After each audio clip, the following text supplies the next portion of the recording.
Hello, hello. Continuons InDesign, mes amis. Tac. Alors, on va parler de l'outil page. On a parlé de pas mal de trucs sur les pages. Je vais faire un nouveau document.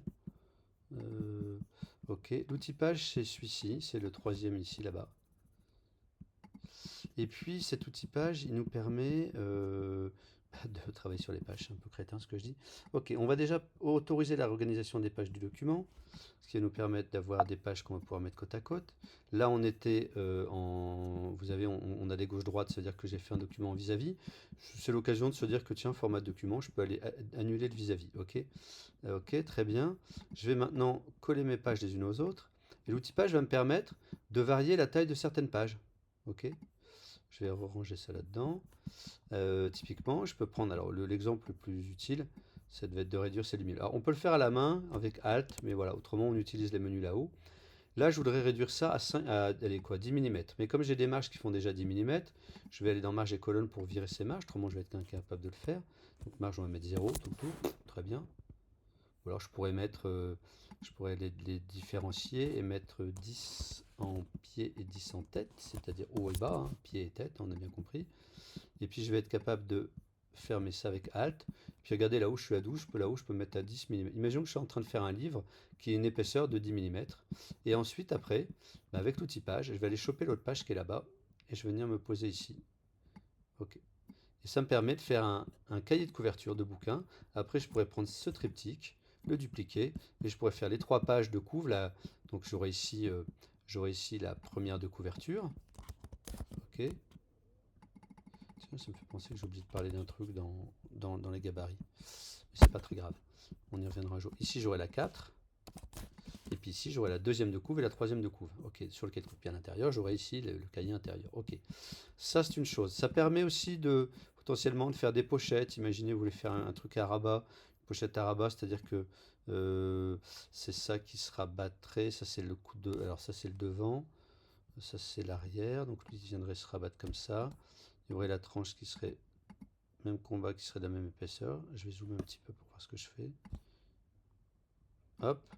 Et ici, ça veut dire que cette partie-là, ça serait plié. Il y aura pour l'imprimeur, il y aurait un petit, on lui mettrait un petit trait de pli avec un petit pointillé. Ça, on en parlera un jour quand on parlera un petit peu de technique. Voilà. Contour, contour, contour, bim. Hop, petit pointillé. Hop, comme ça, l'imprimeur sait que c'est un truc qui se plie. Ok, ça c'est sur les formes de découpe, hein. C'est un peu technique ce que je dis, mais c'est juste pour que vous compreniez l'idée. Que ça se plie, puis après ça se replie en deux. Et ça fait une petite pochette à rabat. On pourrait même imaginer, tiens, poussons l'exercice un tout petit peu plus loin, se dire qu'on aurait une... je suis en haut, je suis en bas, je sais plus où je suis. Je suis en haut ou en bas. Non, j'étais là-haut. Donc on prend celle-ci qu'on vient de prendre, ramener, je l'amène ici. Et elle, c'est pareil. Ça pourrait être un rabat et vous allez mieux comprendre si vous avez déjà manipulé une pochette à rabat. Celle-là, elle mesure combien de haut? Du coup, je vais estimer très rapidement la hauteur que j'ai ici avec un petit bloc.